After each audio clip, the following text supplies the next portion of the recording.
A Quiet Rune Scribe. Written by Blue Dragon 64. Chapter 6. After waking up, I see it's almost midday. Feeling hungry, having only eaten 2 carrots yesterday, I move to the kitchen and open the food cabinet, only to see it empty. I knew I forgot something yesterday. It's Tuesday, so no free food. I guess I'll have to go out. I grab my bag and head for my door. As I walk out of the library, I head to the market district like yesterday and find the same food stand, buying a few of those sweet fried bread buns, and make my way into the park. After sitting on a bench, I dig into my treats. As I sit and eat, I look around. I'm sitting on a bench facing a small pond, several fish swimming close enough to the surface to see. Birds chirping unseen in nearby trees, and the sound of colts and fillies kicking around a ball in the field behind me. I lose focus, staring at the view so much that I don't notice the sound of hoof steps coming close. I lift one of my buns to take a bite. "Do you mind if I sit here?" The sudden voice startles me, and I jump a little. I quickly turn my head to the voice only to freeze. Not more than a few feet away from me is a young unicorn stallion. He's tall for a unicorn and in good health, having a decent amount of muscle. His coat white and his mane a few shades of blue from light to dark mixed together, and a pair of cobalt blue eyes staring at me. "What the hell is he doing here?" Shining armor out of all the ponies in this city, why did it have to be you? After a moment, my brain registers what he asked, and realizing that I've just been staring at him in silence, I force myself to calm down and respond to him. "Sure." He nods and sits down on the other side of the bench. The silence is deafening, so after a moment I continue eating, trying desperately to ignore my uninvited guest.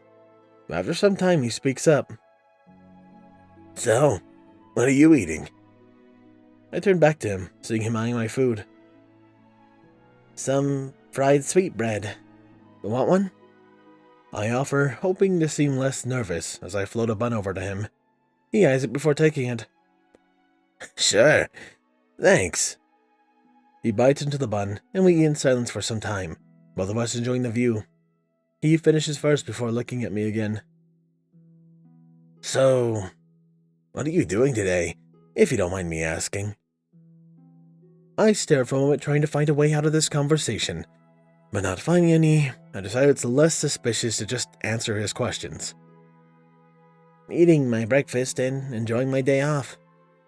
He looks surprised for a moment, before the realization dawns on his face. "Oh, you're an apprentice, aren't you? That makes more sense. Most your age would be in school right now. Where do you work?" "The city library, for about 2 months now." "Really? Not many young ponies work there. Do you enjoy it?" "Yeah, the hours aren't bad, and the pay is decent, and the free food on work days, so not so much to complain about. And after work, I get free access to the library." He lets out a chuckle before stopping and looks at me a little embarrassed. "Sorry, you just remind me of my sister.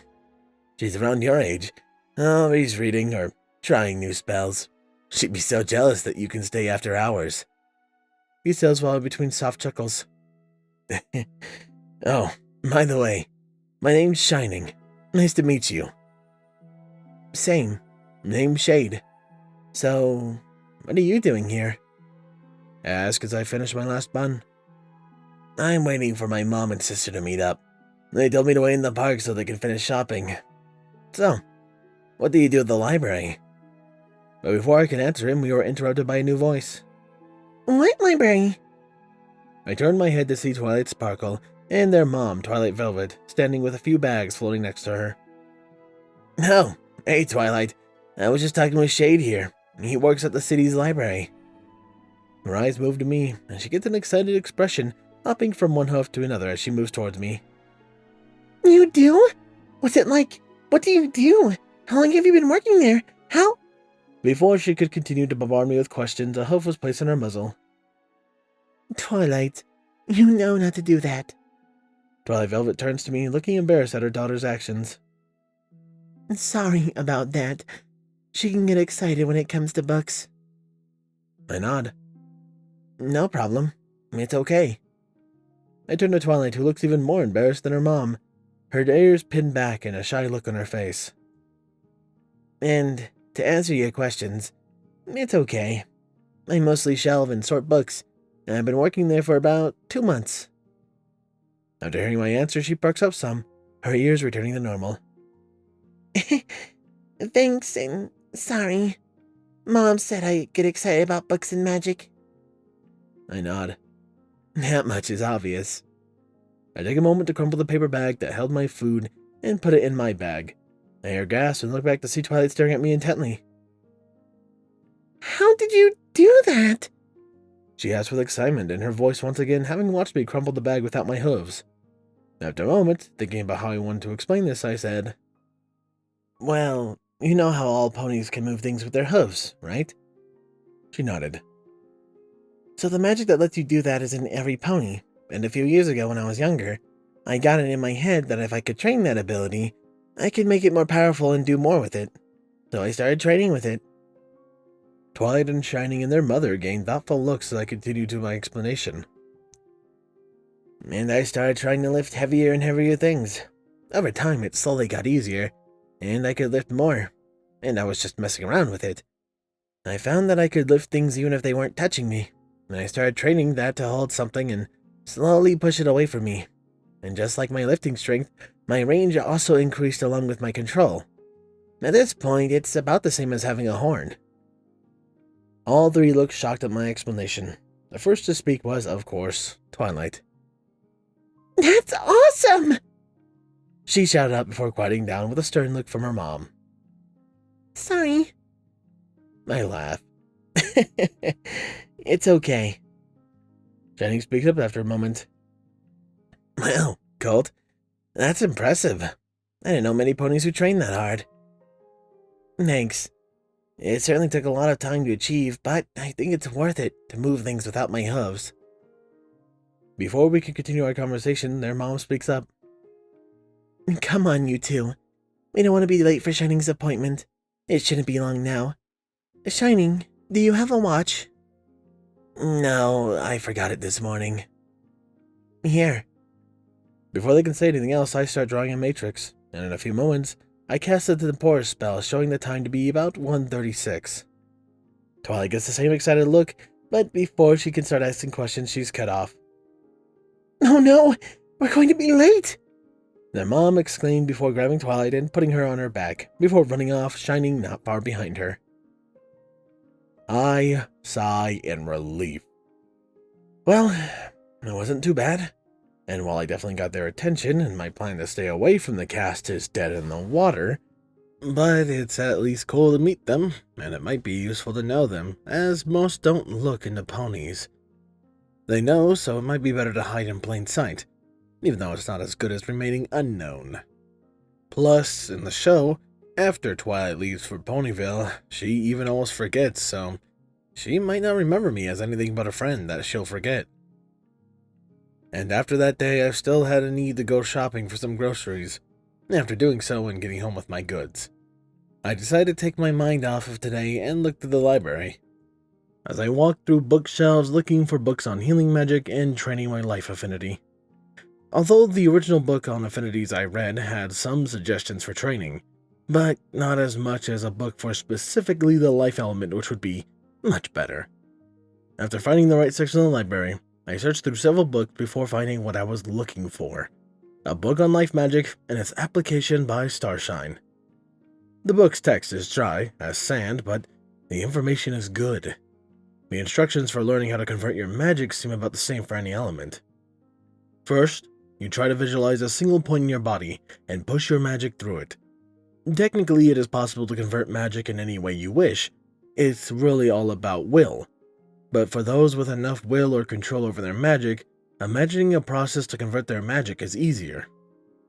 I've chosen not to use this method, as it doesn't seem to have a negative effect on some pony who uses it, but I feel like it's not a good method, mostly because it feels like a shortcut to power, so I've decided to use the harder method, to feel your magic and will it to take a new form to force its shape.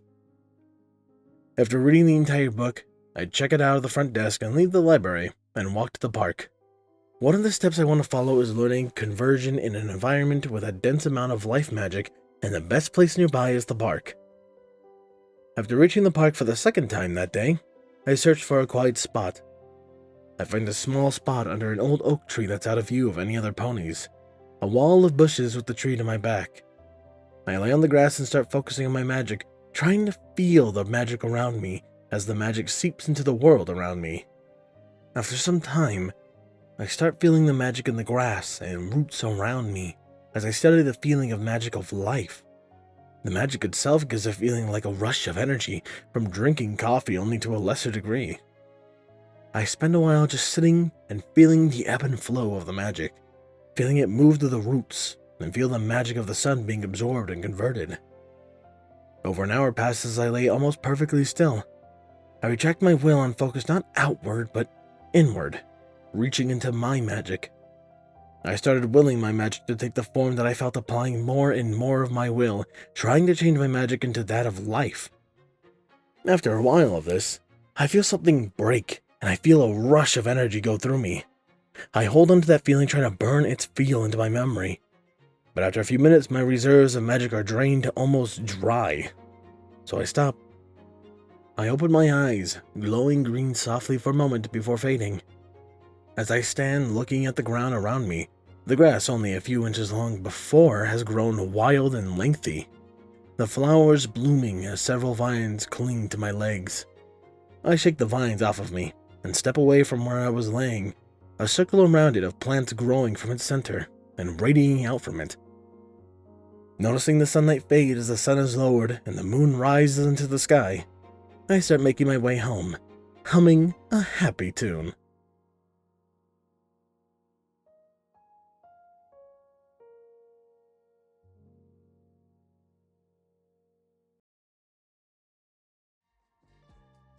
The life affinity seems to be very broken. At least with how it seemed like he was with his first breakthrough, I assume. If you can grow food like that, it taps his entire mana to grow some vines and some flowers. But you could probably find like a valuable flower or something and just grow that. I have no idea how the magic system works with more complex objects, because the story is very much about the magic system of the world. I think we've had like all the chapters have described the magic system and deepened it in any way it could. So I am curious how he'll go about it, especially his other affinity is space. Ugh. But Happy New Year, everyone. I'm glad to be back, and if you can't tell, I am slightly sick. It's a small sniffle. I hope it doesn't affect the audio too much. I did my best to try to cover it, but there's only so much you can do with your body, right? That aside, however, I would like to thank my wonderful Patreons. Thank you, my Tier 1s, Pony Entertainment, my Carrio, Lodi, Jason, Hyperlink, Jesus Master, Bounce, Kindness, Lost Nebula, Nine Games, Sword Brother, Mordred, and Dreamless Portal. My Tier 2 is Captain Blue Shadow, Keyokmus, The Animated Ghost, DigiMech 2000, Elemental Wolf, H1 Wolf King, Potato 20, Mr. Crazy Deacon, Solar Comet, 212 Trooper, Volcaloid, who is a new one, and G-Men 121 Garza, and also a new one. Thank you so much for your support. Thank you to Mackenzie McCullough, Nocturne, Papa Lennon, Redeemer of Dark Souls Eclipse, Sword Brother Mordred, Artie Bryant, Rihanna Dragonwolf, Steel Spark, Saint Gonkin Styx. I have far too many Tier 2s. You guys are amazing. Thank you guys so much. I might have to get a new end card with how many names I have to put down in these. Thank you to my wonderful previous Titan tiers, Dark Guardian, Danish Dash, Maverick, and User 1842. A large thank you to my current one, Bis Eclipes, and Silent Titan. I appreciate your guys' support so freaking much, and it means a ton to me. That aside, however, this has been Firehearth. Have a wonderful day.